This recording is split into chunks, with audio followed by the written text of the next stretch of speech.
right. Good morning and welcome to Mirador Television, where we've defied the weather because it seemed as if it was going to turn this morning and it was going to rain. In fact, Max, who is our research expert, has been watching the weather since Friday, and as late as yesterday evening, it was said it was going to rain. Now it has switched its prediction and says it's going to rain this afternoon. So we're lucky. We've decided to come down and take the breaks this morning and broadcast as we had planned outside the Bakeout in Lewes precinct. We hope that in a little while we shall be joined by the lovely Suzanne Mouchot from New York. And in the meantime, we shall start to review what the papers are saying. But okay, Mirador Television. This video is restricted. Please check Google. what's that all about? I think potentially age restricted. Age restricted? Possibly. Let me continue talking. Just give me the Okay, maps. just to maybe as usual, when you moment you move out of your environment, all sorts of things start to go wrong. And this morning we have decided that we will only broadcast on Facebook, YouTube, to conserve energy and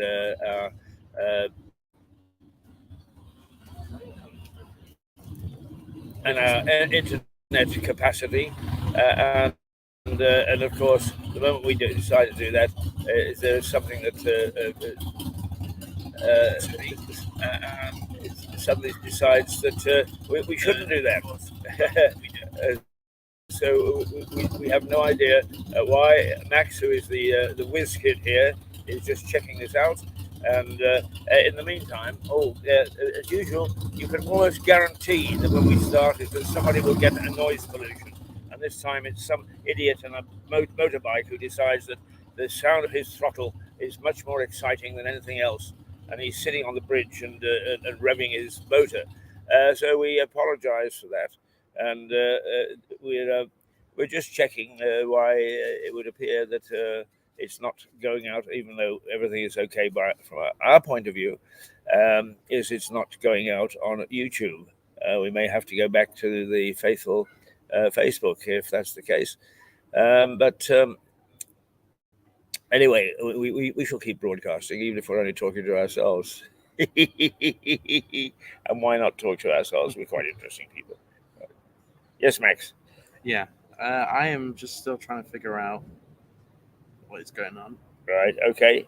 Well, I'm going to go to the newspaper headlines because they are all about the fact that the Lionesses won their European Cup final yesterday by beating Germany 2-1. And the Mirror says, "History makers, glory for amazing Lionesses. England historic win against Germany in the Euro 2022 final dominates the Monday's newspapers, with jubilant pictures of the victorious team leading the coverage.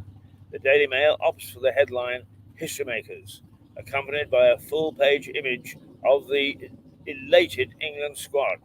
The Lionesses won 2-1 in a dramatic final, which went to extra time." Did you watch it live? I did not watch it live. No, did you? No. No. And in fact, I have to say that when I abandoned it because my eyes got heavy, it was 1-0 to England. So somewhere in those last dramatic 15 minutes or so, Germany obviously scored a leveler, which took it to extra time. And then in extra time, they romped home by scoring another goal. And a couple of the papers have said that, we have a history of losing to Germany in finals. At long last, we've reversed the trend. And now the Metro. No more years of hurt, it says. No more years of hurt is the headline emblazoned on the front of the Metro, as the paper notes that the Lionesses' victory over England, 56-year wait for a trophy. ends 56-year wait for a trophy. Yeah. Jesus. I got a feeling that the last time we won anything over Germany was 1966 when we won the World Cup. I would have thought 1945, but No. Oh, you naughty boy.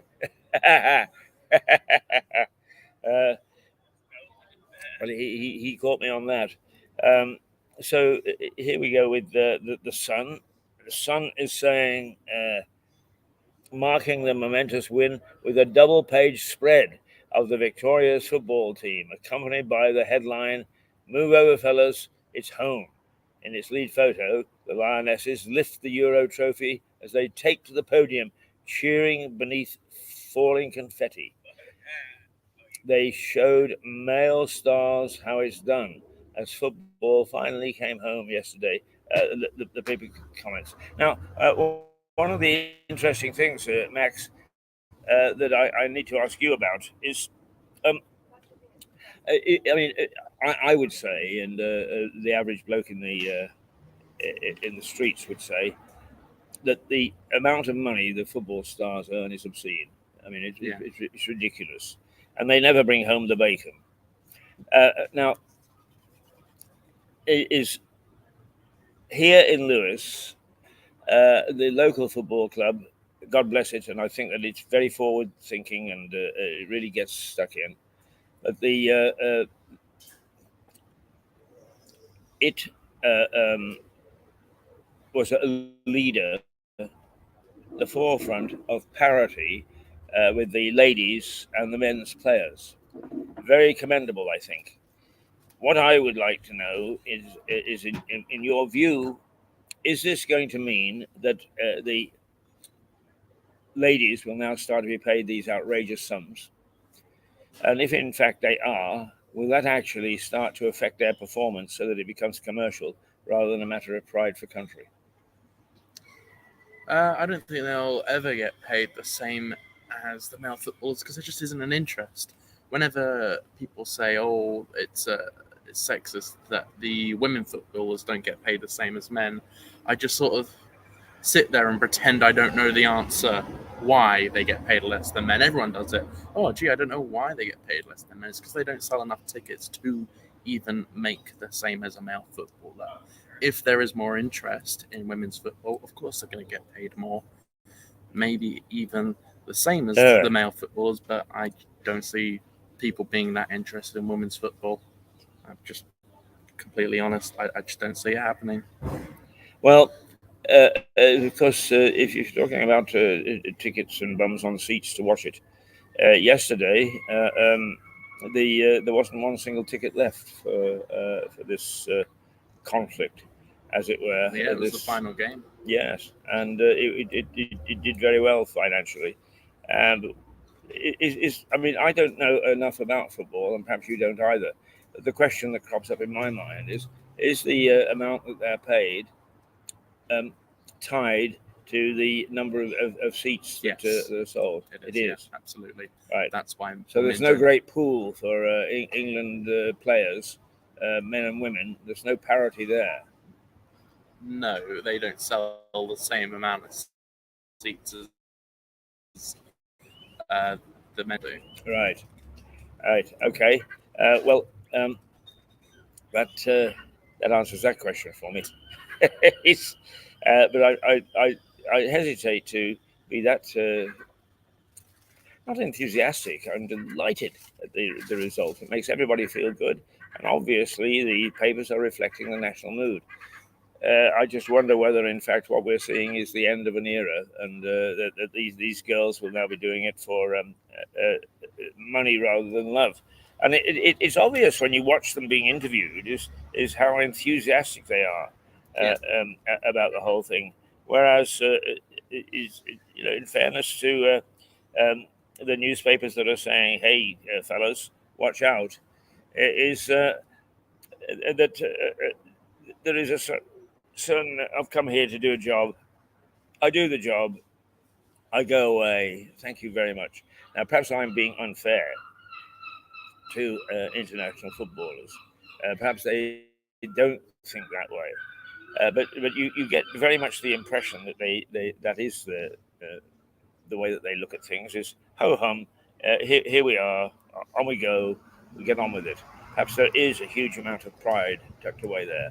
Uh, I must say that I've watched the career of the England manager Gareth Southgate with some interest.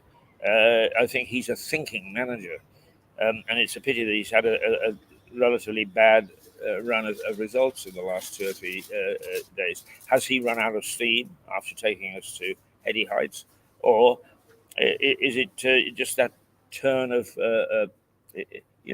sometimes it doesn't matter how successful teams are, is they eventually do run out of steam and have to go back and recoup and get on with it. But I see no reason for sacking a manager just because that happens. It happens to us all. Certainly nothing about football. I think I can name maybe 5 football players at most. Well, that's 4 more than me. Um, is what I think is the thing that puts me off football is it's become a sacred cow. It doesn't matter what football does; football can get away with, and that's very sad. Anyway, it's home, says the Daily Express. With an all-page photo of the England team celebrating the lifting the cup, and millions at home. 87,190 new fans at Wembley, and millions at home. The biggest crowd in the history of men's or women's Euros. Oh, well, that's interesting, isn't it? Wait, say that again. Sorry? Say that again. Say that again? Yeah, I didn't It hear says that. here that the England team celebrating champions were cheered by 87,192 fans at Wembley and millions at home. The biggest crowd in the history of men's or women's Euros. I didn't know that. Oh, not me. And if that's the case, good on them that they get that sort of viewership. And if indeed it is a record, superb. The Guardian calls the team game changers, and the lead story says that as a captain, Leah Williamson lifted the trophy in celebration. It felt simultaneously like the end of one journey and the beginning of another, she said. I suppose really is we're not in the sort of business where you get something done yesterday and then you start on a new thing tomorrow. We're continuous. But I suppose really is job done, lifted the trophy. Next one is in, well, I don't know, 4 years' time or whatever. And is now we've got to get back to work. The Times, even the mighty Times, the Thunderer, is front page. Lionesses bring it home. The Times strikes a similar tone, noting the manner in which the victory came, and it put the final touches to an incredible 3.5 weeks, not just for women's football, but the women's sport movement in England. When Williamson hoisted the trophy above her head, it seemed that this team had achieved exactly what they had set out to do, to provide a watershed moment for the women's game. It'll be interesting to see whether, in fact, because quite often people get terribly, terribly enthusiastic at one moment, and that enthusiasm does not carry through to day. I can tell by the look on your face you're terribly cynical. I don't know whether I should actually permit you to see some of these things. I don't know much about them. That's all. All right, the Daily Star. It says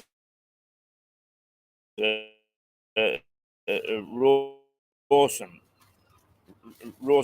our player, created history by winning their first major women's tournament on Sunday, beating 8-time champions Germany. The Daily Telegraph. Here we go. The Daily Telegraph cuts to politics. Sunak pledges a 4% income tax cut. Now, this is a complete utter switch for Sunak, Complete reversal, who is yeah. actually. Well, that's interesting. Who's is there a man on the bridge playing? I'm not sure. We've got some music in the background, and we can't tell where it's coming from. Never mind.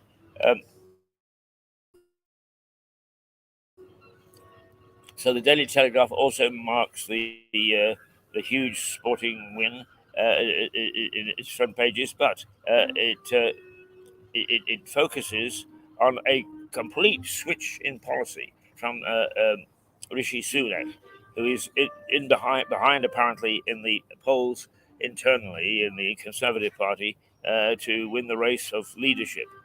Um, the paper reports on the Tory leadership hopeful Rishi Sunak's pledge to its lowest in 30 years, as he vows to cut the basic rate to 16% if he gets the keys to number 10. The move, branded a tactical flip flop by Liz Truss's camp, is indeed a change because he very much insisted that he would not cut tax, that it would stoke inflation, and now he's come out and said, I mean, this is quite a massive cut. A 4% cut is enormous. Normally, one would expect to see a penny or tuppence in the pound at the very most. It's a lot. It is. 4% is a lot. So it is a real flip flop, a real change in policy. I think it's because he saw how unbelievably unpopular that opinion is. Well, that's interesting, Max, because you're out talking to younger people and so on and so forth, and you say he's unbelievably unpopular. Is that the reading you get from your friends and colleagues? Well, a lot of people my age aren't really going to be voting anyway, especially not for the Conservative Party, so it doesn't really matter what my generation think about it because they're not going to vote for it anyway. But among regular people in general, yeah, it's an extremely unpopular opinion to say I'm not cutting taxes.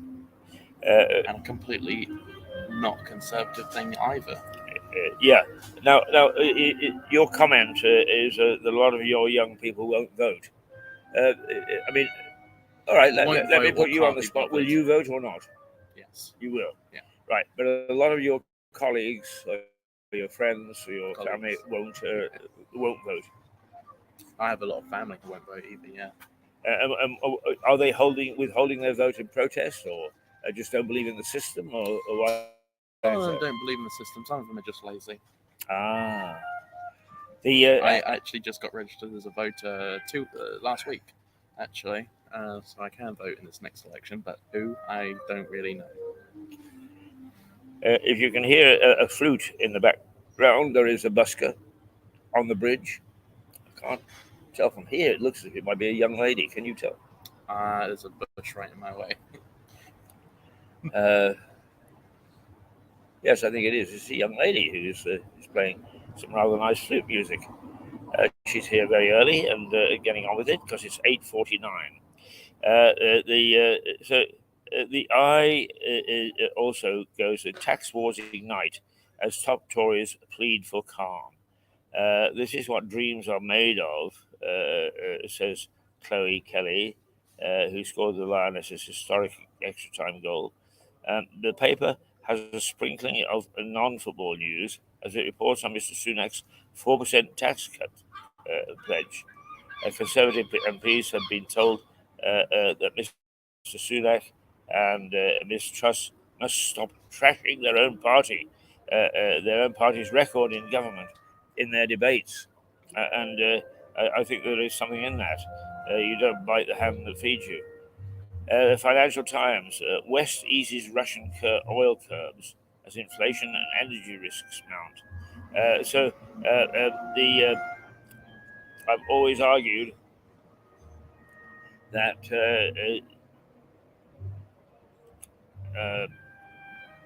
embargoes on goods and so on does not work. Eventually, it's the people who impose the embargo that start to suffer because they can't get some of the things they need. So this is a suggestion from the Financial Times that now everybody is reviewing this stopping oil from the European Union, or stopping gas from Russia to the European Union. But the other thing is that they banned the carriers, or banned insurance to the carriers of oil from Russia. That is what is being eased in the European Union. Perversely, even though Boris carried the flag for embargoes and so on and so forth, this is one embargo that we did not impose. We did not impose the loss of insurance for cargoes of gas from Russia. And now the paper is saying, hang on a bit, is this right? What we've been doing? And now, once again, another change of policy. So our governments and our leaders flip all the time, as to what's best and what they should do. And normally, is one would take that with a grain of salt and say, they've thought it through. But now, a whole host of other things are driving it, rather than what's good for the country, what's good for essentially, essentially dropping some of our measures to stop Russia from invading Ukraine. So it should be interesting to see how that comes along. Well, those are the news headlines, and I'm happy to say that it ain't gonna rain. It ain't gonna rain no more. Well, we don't know that for sure. The rain is off in until about 3 o'clock this afternoon, according to Max. According to some of our weather forecasters, as it's not going to rain at all today or tomorrow, and it does say some sunny patches. Those sunny patches have defied us so far. It is a thick grey cloud overhead this morning as we sit in the precinct, as it's known.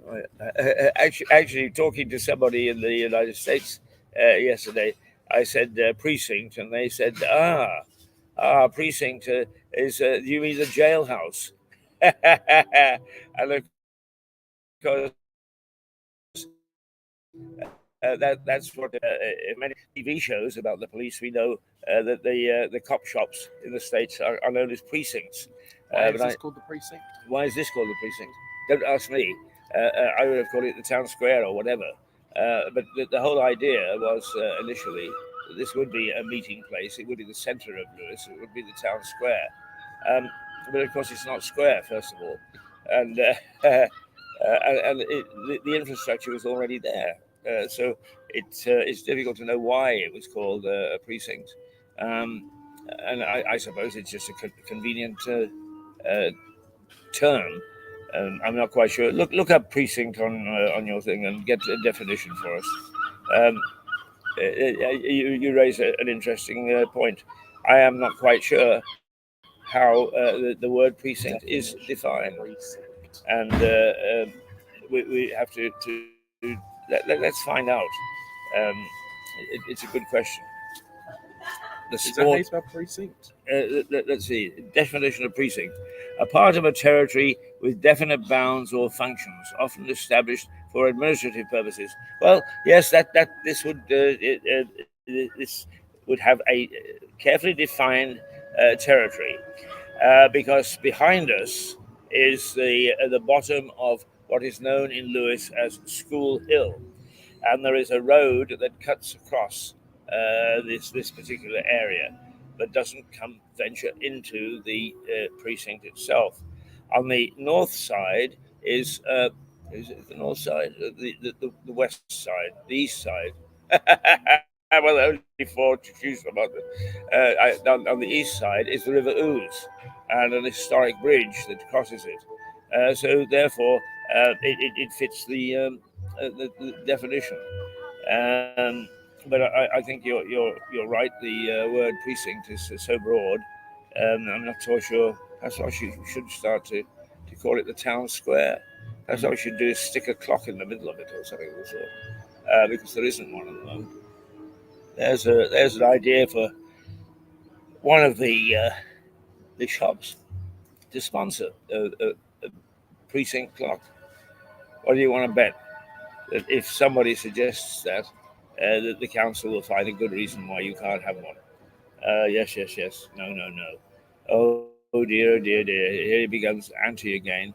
Well, I'm not anti. I just think that any good idea is instead of ignoring it to bits and seeing whether it's a good idea or not, is actually then we take a look at why it's thought of in the first place, and whether in fact it is worthwhile pursuing or not pursuing. The case may be, but we tend to do a lot of things on emotion, I'm afraid. Let's right. Where are we here? Let's We don't have our. Potter's wheel. I'll go get the data now in a sec. Right. Okay. Yeah. All right. Let's go to the Potter's wheel. Morning. Morning. And just.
Right, just for the moment, I just sent out the email. We're going to have someone joining us. Is it Suzanne joining us soon?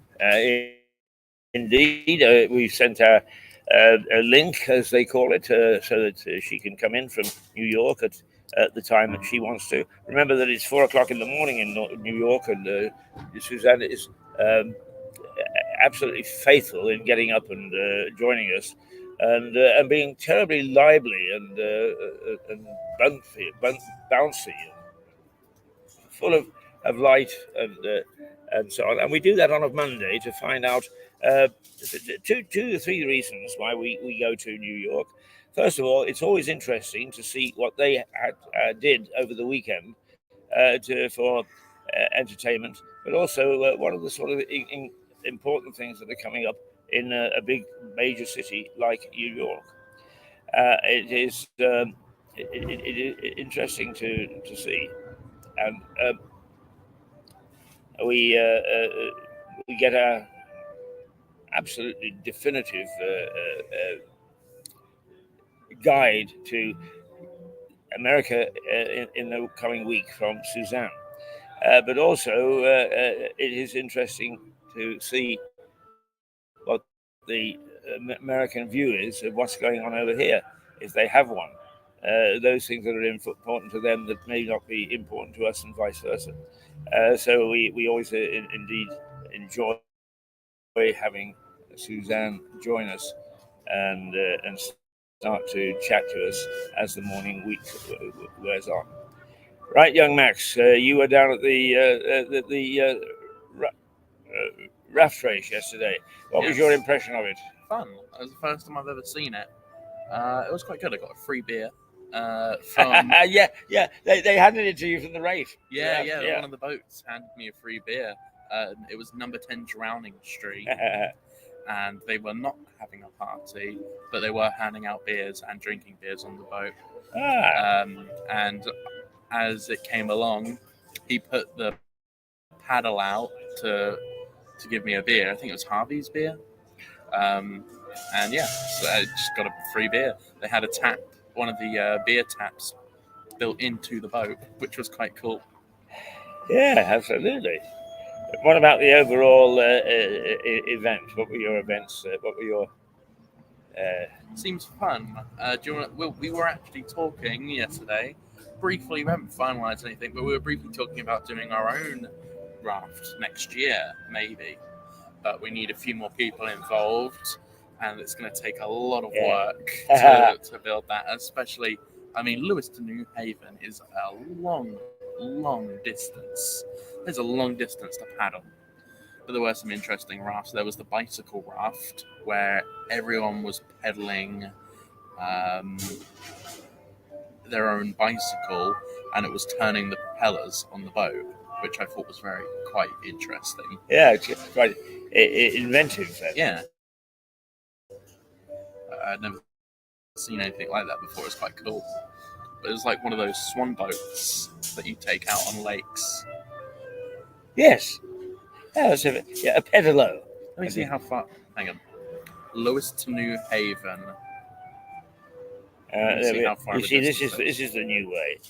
You just talk to your phone now. You don't even have to. 8.8 miles. Is it really? Yeah. Wow. I don't know if I could do that. Yeah, that is a long way. 8 miles to. And that's the road. That's not the twisty river. Yeah, that's the road. So you're probably looking at about 10 miles.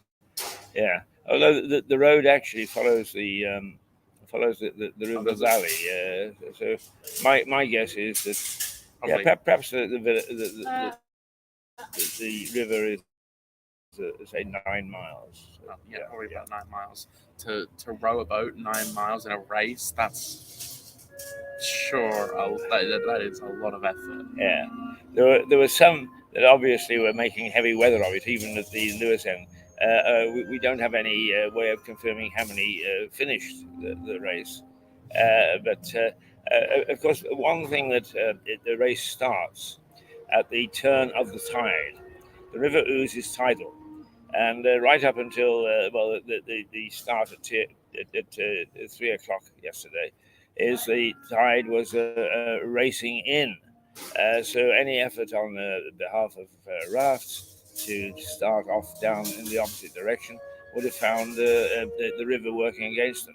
But then it starts to turn at 3 o'clock, and while we watched at the beginning, Max, some of those rafts labouring to get going. As the afternoon wore on, so the tide changed and would have helped them a little, because I noticed that broadly they started on time. They started about 3 o'clock. We had finished our broadcast by 3:20. It took them 20 minutes to go 100, 200 meters. Yeah, and yet when I came down, got onto this bridge here. Let's say past, there wasn't a raft in sight. They all had started to scoot down the river, and I suspect that they were helped a bit by the tide, which by this time was starting to go out. So that was yesterday, and it was actually it was a good day. In the past, this event has had people bumper to bumper on the riverbanks. Well, that wasn't the case yesterday, but it was a good crowd. And as we struggle back to normal life, because the raft race was canned, was dropped because of lockdown for 2 seasons. So yesterday were the comeback kids, and they didn't come back quite the way that they left it when they had to stop in 2020. But they did a pretty good job, and I was quite impressed with the standard of the rafts. Some of them were really very well made and very interesting. Yeah. And the skippers had all dressed to the nines and were interviewed ahead of the race, and were in finery, which I'm sure would we would find that finery was a bit damp way into the race. Were you a bit surprised when they started to throw flower bombs and tomatoes and things at one another? Yeah, I got quite a lot of flour on me. The wind kept blowing it in people's faces, so that was quite funny. But they were dumping it off the bridge as people went under as well, which was hilarious. And yeah, there was a lot of eggs thrown. It was great fun. I didn't throw any, unfortunately, because I was filming, but it was good fun. So that was the raft race yesterday. If we were to make our own raft, what could we do it as? What do you mean? What Most rafts have a theme. Most rafts have a theme. Maybe we could do like a castle raft. Well, that's not a bad idea, because the word Mirador means a small turret or a small barbican. So it would be perfectly feasible, I think, to do a small turret on a raft of some sort. It needs thinking through. It needs sorting out. But yeah, not a bad idea. They are broadcasting this morning from the precinct in Lewes, outside the Bakeout coffee shop. A pretty nice coffee shop. We'll when Max starts to roam, we will show you that coffee shop on our remote cameras, and it's courtesy of the Bakeout that we are here and able to get out and about and into the centre of Lewes. It's 9 o'clock, isn't it? It's actually it's 9:07, and surprisingly, I think is that this part of Lewes is still only coming into life. And you're going to go and get a paper, are you? I'm going to get the yeah, so we can take a look through. And it is a very casual and laid back at the moment. One or two people wandering through. It is a funny time of year. It is when people do take holidays, of course, but because of working from home and lockdown and so on and so forth, we're not following usual patterns, and the town has been very quiet in the mornings now for a couple of weeks. Whether it's all tied up with when the schools break up, I have no idea. And we haven't had any great reports about the planes late and jammed up in recently. But guess what? We now have from New York, Suzanne Musho. Hi. Hello, Suzanne. How are you this morning? Great. I'm great. How are you doing? Looks like you're outside today. As you can check, to make way, and he. So I'm going to have to raise the thing fairly low. I need it as high. Being aged, I need an ear trumpet to hear what's going on. So, how are you? I'm good. I'm doing really well. How are you? Can you hear me all right? Yeah, I can hear you. Yeah.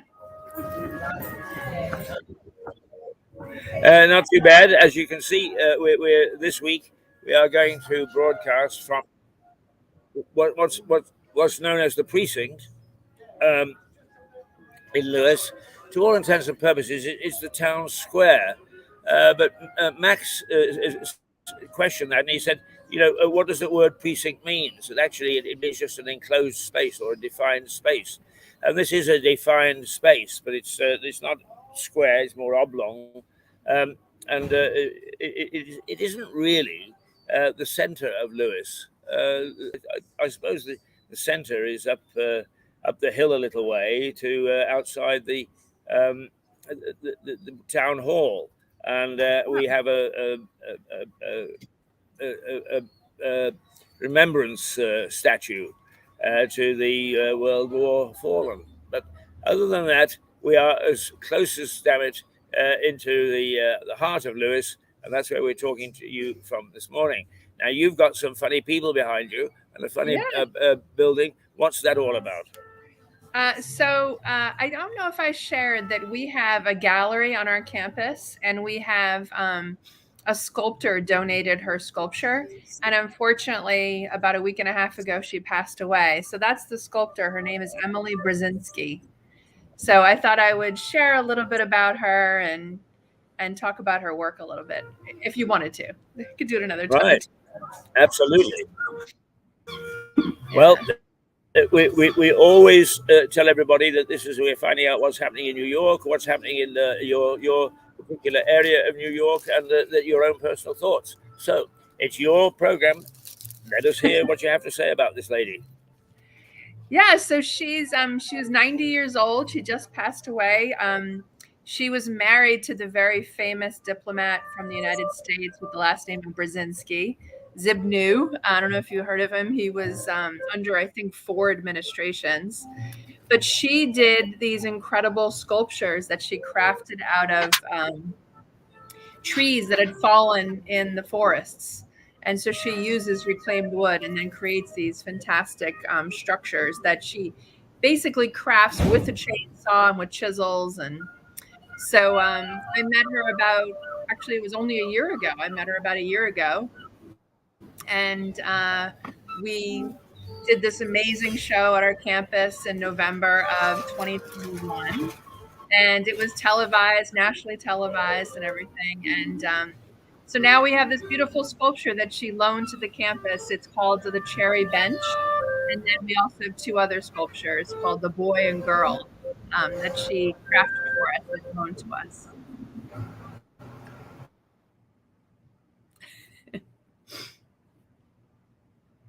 I've kind of lost you.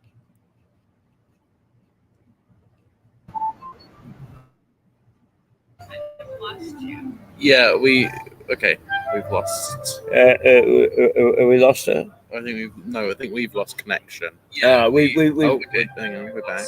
We're back. Yeah. Okay. Can you hear us, Melissa? Yeah, I can hear you. Sorry, Suzanne. Sorry. Can you? Oh, good. Yeah. It was just breaking up a little bit. Quite often when we come out on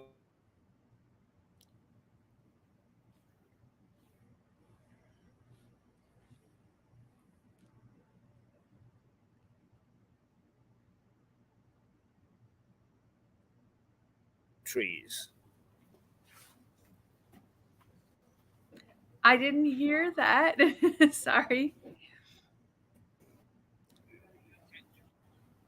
Now we are having some problems.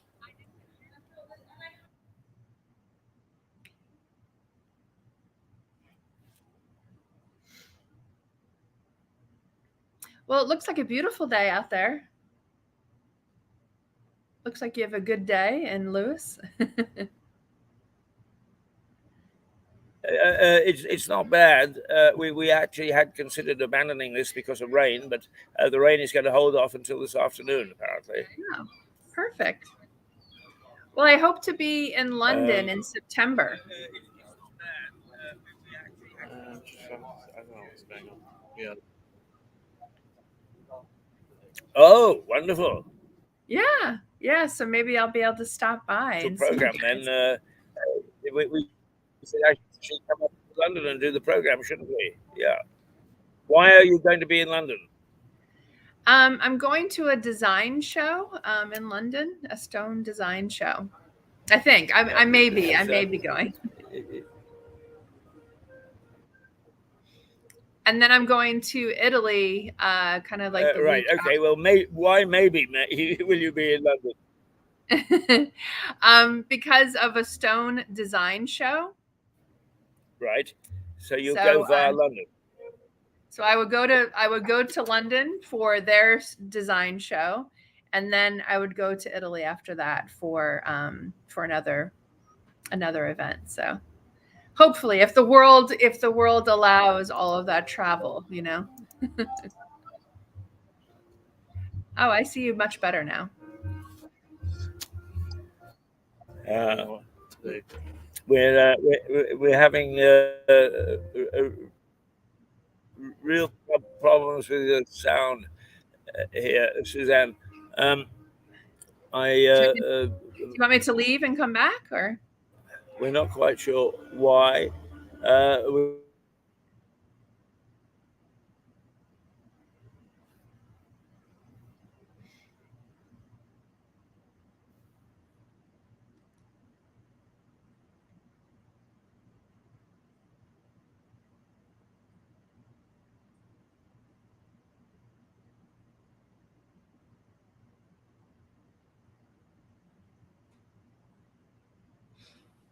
Would it be better if I left and then came back? Oh. I don't know if I'm the only one visible right now, just in case. I will tell you a little bit about this. So that is Emily Brzezinski in the photo. And this is her studio in the background. Those are all of her tools. And then that's actually one of her sculptures that she had crafted of acrylic and resin. So anyway, should I maybe leave and come back? Let's see what they're telling me. All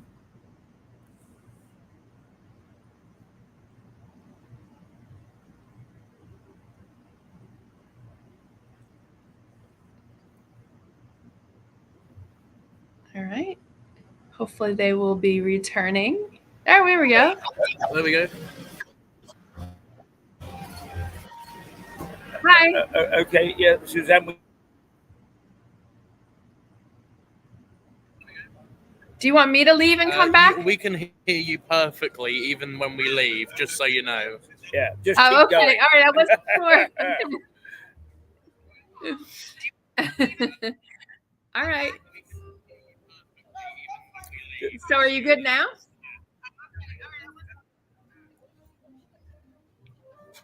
We jump right. How you did it? Invite me, and then you can leave. Right. Hang on. All right, I'm still here.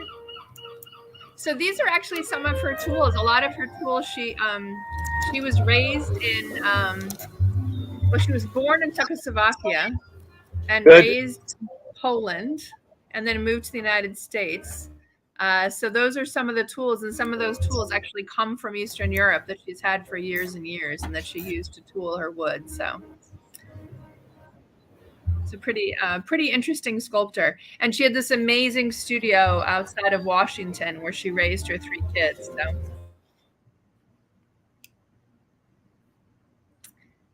And on the day that we did this, the day that I took this photograph was the day that I actually interviewed her. So I have lots of nice little videos about her work and her explaining her work. They're really wonderful. So anyway, so some of the woods that she works in are cherry and oak, and they're pretty incredible. Some of them are 15 feet high. The cherry bench is hewn out of a single. Hello, can you hear us? Yeah, can you hear us now, Suzanne? Yeah, I hear you. Okay, well that's good. We can't hear you too well. I'm trying to do this from my phone, and I'm having some issues. Do you want me to leave? Am I the one causing the trouble?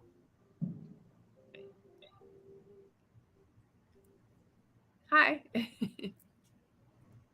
It could be my stream that's messing up your stream.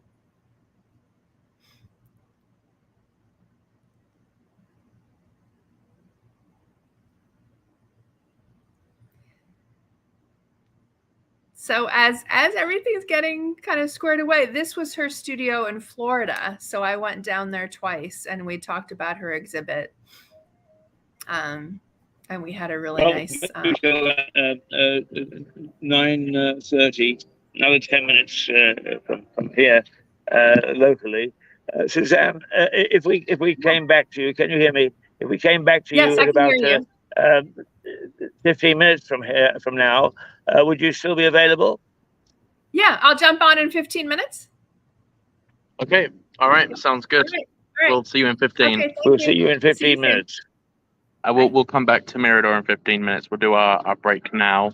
Yes. So this is the end of the show. Sorry that it's quite abrupt, but we'll be back at the White Hart in about 15 to 20 minutes, hopefully. All right, we'll see you then. Okay.